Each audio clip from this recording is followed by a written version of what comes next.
The Vulcan salute, live long and prosper. It's a phrase made famous by Leonard Nimoy, who played Spock in the original television and movie series Star Trek. The actor and director died today. He was 83 years old. His longtime friend and co-star, George Takei, joins me out front tonight. George, thank you so much for being with me. And I know you and I were just talking in the commercial about what a friend he was to you, how he came to your big documentary debut last summer, even though he was ill. President Obama talked about him today, calling him a friend, saying long before being nerdy was cool, there was Leonard Nimoy, cool, logical, big-eared, and level-headed. I loved Spock. NASA put out a statement saying that your friend inspired generations of scientists and astronauts. What do you remember the most about him? He was a brilliantly innovative actor, but he also worked collaboratively.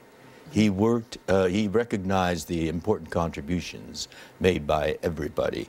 And I think that's what made him a good director as well. And since we had been working together for a long time, as a director, he could speak to us in shorthand. So his many, many gifts included his ability to work with many people. Which is not always common. I mean, you know what I mean? It's not. It's a rare gift when people truly have that. Indeed it is. And his character on Star Trek showed no emotion because he was a Vulcan. That was his character. He played it well. But obviously you knew him differently. You knew him as a man. You knew his heart and his soul. What was he really like? He was a great friend, very supportive.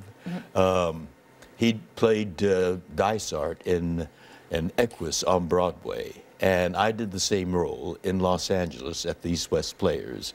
He came down to see me in it. Yes. And it was a little daunting to know that he was in the audience because he was so brilliant in it on Broadway.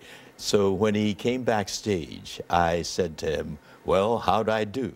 And he smiled that wry smile of his and said, you are better. Now, obviously, that was his very charming way of avoiding the question. But he had that kind of wit about him in a situation like that. And kindness. And you talk about how he often greeted people with the Spock phrase, live long and prosper. He took that to heart? Oh, yes, he did. I mean, so much of, for example, the Vulcan greeting was something that he introduced. It comes from his Jewish faith. It's part of the ceremonial. You're very good at doing it. I have to kind of train my fingers. It was a requirement of casting. To be able to do it. All right. Well, George, thank you so much for coming on, for remembering your friend. Thank you for remembering him. He was a great guy. All right. Well, good to have you with us, and thank you.